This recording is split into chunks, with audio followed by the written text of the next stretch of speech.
as you saw in my last video, the torque converter did not solve the problem. I see in the comments a lot of people are suggesting engine mounts, transmission mounts. The heater's going to kick on here in just a second.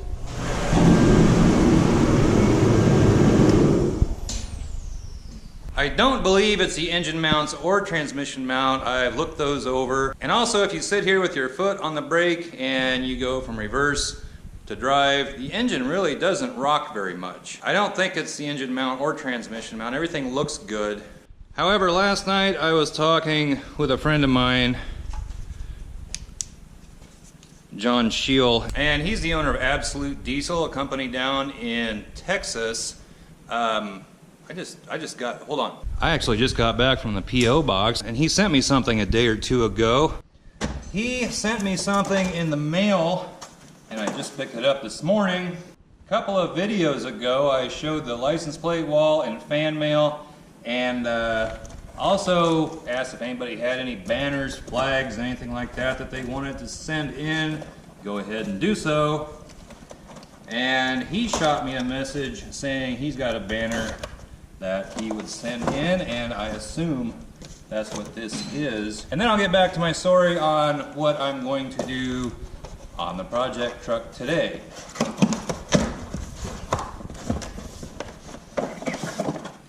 Here's the banner. I doubt there's a note or anything in here. No. Here's the banner that he sent me. It's a long, narrow banner, and I will be hanging this up. Thanks, John. And if you have a banner, flag, license plates, fan mail, decorative signs, anything like that, if you have anything you want to send to the Fox shop, address is down below. So anyway, I was talking with him last night, and he does a lot of work on these trucks, and I kind of forgot, actually, that a while back I was pulling codes on this truck, and it's not up yet. It's 332. Insufficient EGR flow detected. He informed me that I hadn't mentioned that to him before, and if I had, he would have suggested that instead of the torque converter. At this point, it could be anything, but I'm going to give this a try. So on these trucks right here, these are EGR valve. Couldn't be much easier to get to. I'm going to take this off and see if the ports are all plugged up. The EGR valve, it does appear to open and close. It holds a vacuum, but if the ports are plugged up, so I'm going to take it off, have a look. One more thing we can rule out if it doesn't fix the problem. If it does fix the problem, I think I'm going to be pretty happy, and also a little upset, being that I spent money and time taking the darn transmission out of this thing to put a new torque converter in, and buying a new transmission jack. Although the transmission jack, that can be used in future projects. So the first thing I am going to attempt to do is loosen this nut up down here, which this is 1 1/16", and we'll see if it might break loose. I've had them come loose real easy before. We'll find out. This ain't one of them.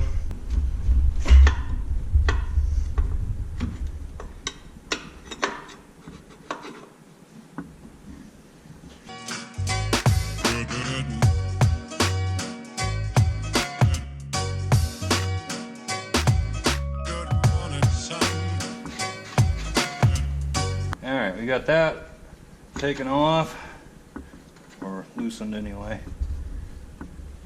Now we should be able to unbolt this. 13mm nuts holding this on.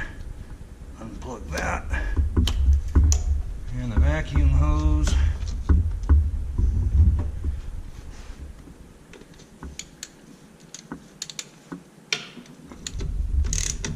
So I have the EGR valve off, and I've been messing around with it, and it holds a vacuum. It is full of carbon, however, it seems to be working okay. I can pull a vacuum on it. I can blow air through there, it comes out there, release the vacuum, and this is all shut off. I believe the EGR valve itself is working okay. As far as this over here goes, and I need a light. As far as over here, can't see in there real good, but doesn't look horrible. Nevertheless, I'm going to clean all this stuff up, put it back together, and we'll see what happens. So it's next day, and I've read through all the comments everyone has left, and there's a couple things in the majority. Probably the one in the most majority is the motor mounts, and I just don't think it's the motor. Jesse, what are you doing? Nothing? And I just don't think it's the motor mounts. It'd be a cheap fix, but I don't think that's what it is. And I'll demonstrate that here in a minute. Several people have mentioned doing compression check. I was gonna do that today, but I've either misplaced my compression tester or it got thrown out. I don't think it went bad, but I can't seem to locate it, so I'm gonna have to get a new one of those. A couple people mentioned the fan clutch. Flex plate, ECM was mentioned, EGR. I went over the EGR yesterday. That all looked good. Today though, I'm gonna look at the fan clutch. Have a hard time thinking that's what it is, but you never know. Not sure how good you can see. I may need to get another light over here. Okay, maybe that's a little bit better if I can keep my shadow out of it. I'm not exactly sure how freely these fans are supposed to spin. I believe they're supposed to have a little bit of resistance to them, and this one does, not a whole heck of a lot. And then after I spin it around a few times, it gets so there's no resistance at all. Or very little. I'm not sure if it's supposed to be like that or not. Never really investigated a fan clutch on one of these trucks. But right now there's just very little resistance at all. So not 100% sure, but it's not difficult to take the fan and the fan clutch off of one of these. So I'm gonna go ahead and do that, and then we'll fire the truck up. And so to get down to all this, first we need to get this out of the way. We need to get this piece of the jack out of the way.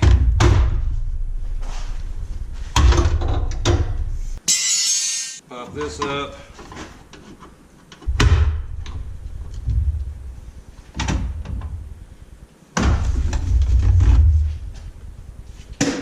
I'm going to remove the shroud because I don't think you can get the fan out of there unless you take the shroud off. That's held on with some 8mm bolts, I think. And it just clips down on the bottom, so that's not a big deal. Good morning, life. Good morning, sun. How are you? Skies above. Gee, it's great to be alive and love. Good morning, sun. Good morning, sun. Fan bolts are 11mm. Get them loosened up. We got the 4 bolts loose on the fan. So now we can take this belt off. 15mm on your tensioner pulley. Pop that belt right off.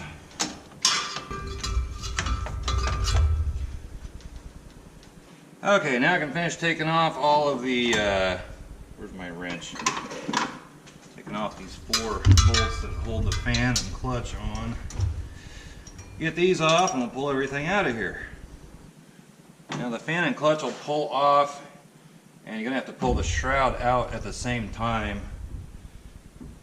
Done this several times on my green truck, but I didn't have this in the way, this in the way. I'll lift out of the way. I don't know, I'll try pulling it out of there like this and see what happens. The fan should just pull off of there as you slam it into the radiator, which I'll probably demonstrate here in a moment.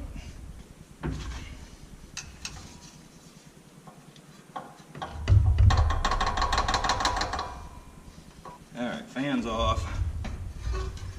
Now we gotta pull all this out of here together.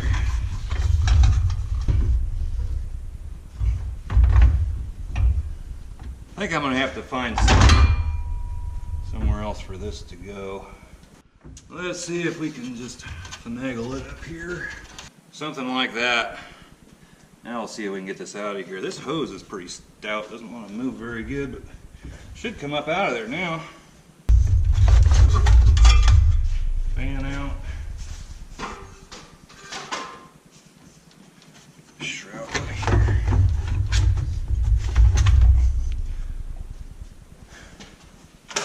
Now I'll put this back down.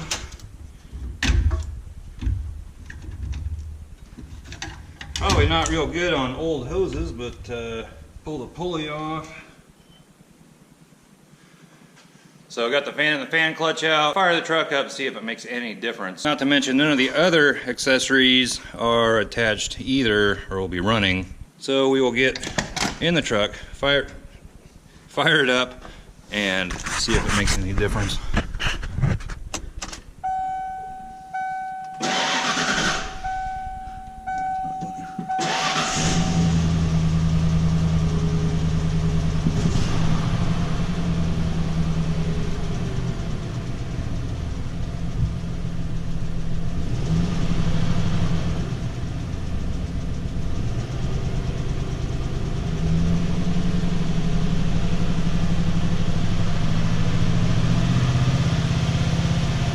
There's about 1,800. My hand's on the steering wheel. There's about 1,400. And that's at idle. Might seem a bit extreme if I had my hand just kind of resting on it like that. Do that one more time. There's idle.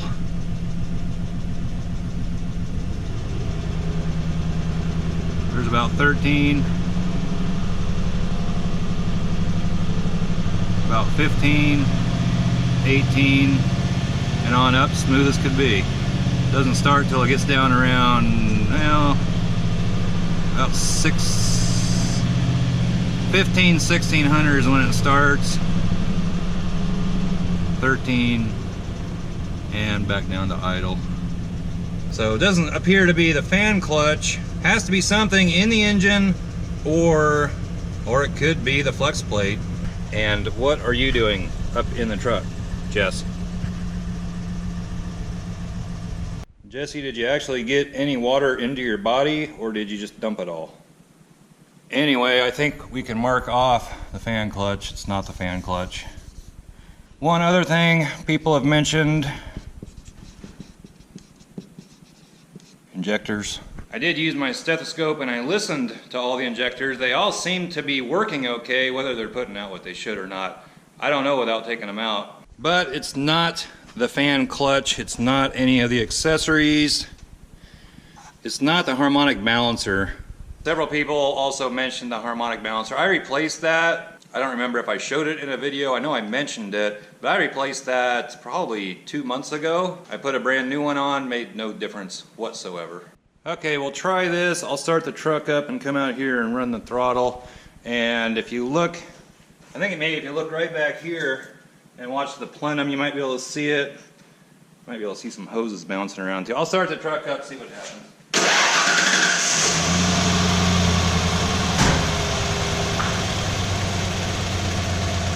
Alright, so I'll blip the throttle. Well, I'm not going to blip it. So I'll rev it up a little bit. I don't know if you can see it shaking now or not. Seems like the camera doesn't pick it up real good.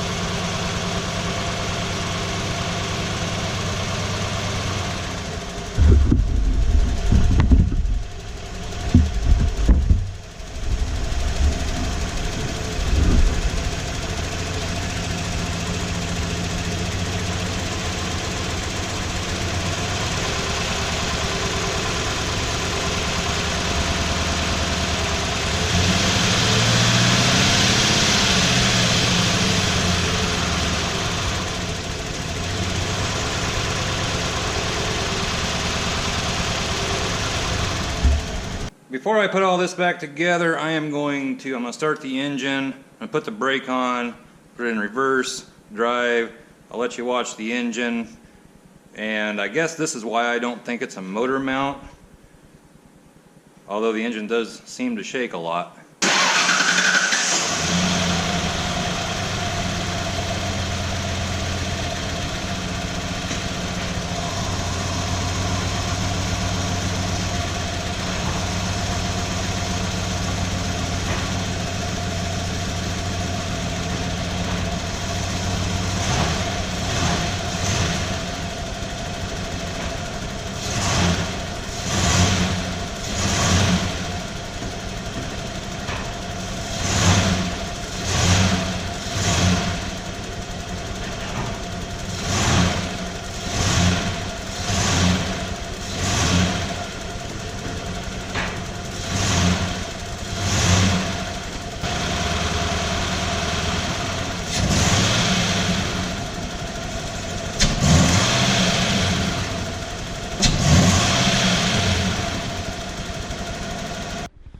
One other thing I've noticed, coming out of the tailpipe, this is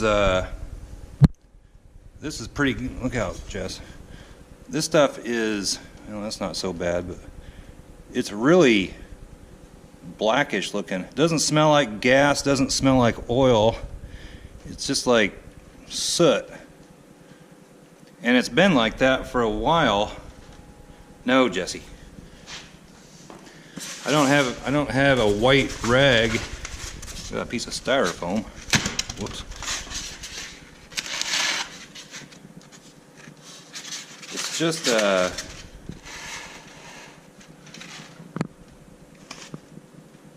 black, sooty, carbon-like stuff.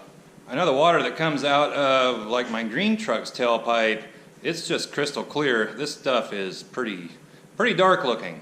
So I'm not sure if we have an air fuel problem maybe with when I blip the throttle open and it has that hesitation. There's something going on there. Not throwing any code like an oxygen sensor or anything like that. Of course, sometimes on these old trucks you just never know. So I'm just not sure what is going on. I think the map sensor is working okay. No code on that. Let me start the truck again and I'll show you what it does when it gets unplugged.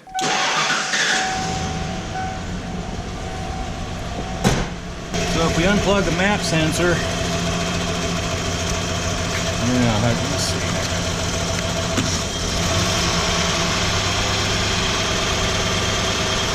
That's what she does. Plug it back in and it goes back to normal.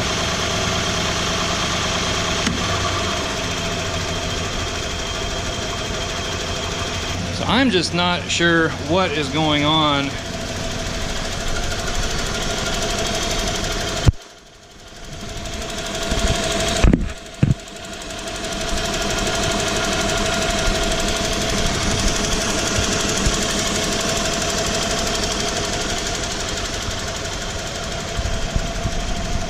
Maybe the camera picks up something that I can't hear out here.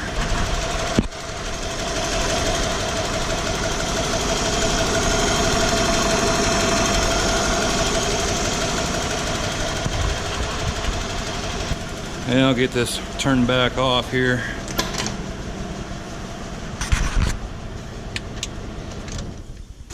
I'm just not sure what it is. I'm starting to think perhaps flex plate.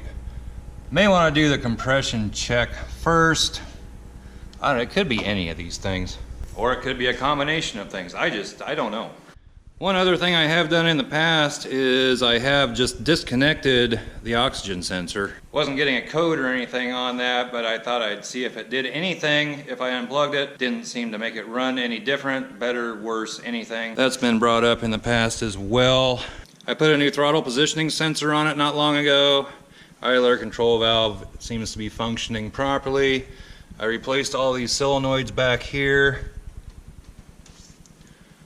Oh, what else? New plugs, new wires, new distributor cap and rotor. Heater's turning on. I'm just kind of stumped at this point. I mean, it feels like people have said, it feels like something is out of balance. Harmonic balancer has been replaced a couple of months ago. Makes me think maybe there's something wrong with the flex plate. I don't know. I kind of wish I had just replaced it when I had the transmission out the first time, but not that big a deal. I could just drop the transmission, put a flex plate in it, and so I'm just not sure what's going on. I'm talking to a lot of people. I'm talking to all of you. I like seeing your comments down below. If you have any suggestion, go ahead, drop it in the comments. I do read them. Believe me, I know it's hard. You can't diagnose a truck over the internet very well. Even if you see it on camera, being there in person, listening to it in person, feeling how the truck feels is totally different than trying to go off of what a camera is showing or someone is describing over the internet. But if you have any ideas, drop them down below and we'll get this figured out. Before I go, don't forget about hoodies, t-shirts, all that kind of thing. I've had several people pick up some hoodies here lately, just redesigned a new one. Minor changes, also a new zip hoodie. I don't even have one of those yet. Extremely soft, comfortable, they're Gildan brand. Get yours today. Link in the description below. So that's gonna do it for this video. Gotta get John's banner up on the wall. Give it a thumbs up, comment down below, subscribe if you haven't already, and we'll catch you next time. Bye-bye. Good morning, life. Good morning, sun. How are you? Skies above. Gee, it's great to be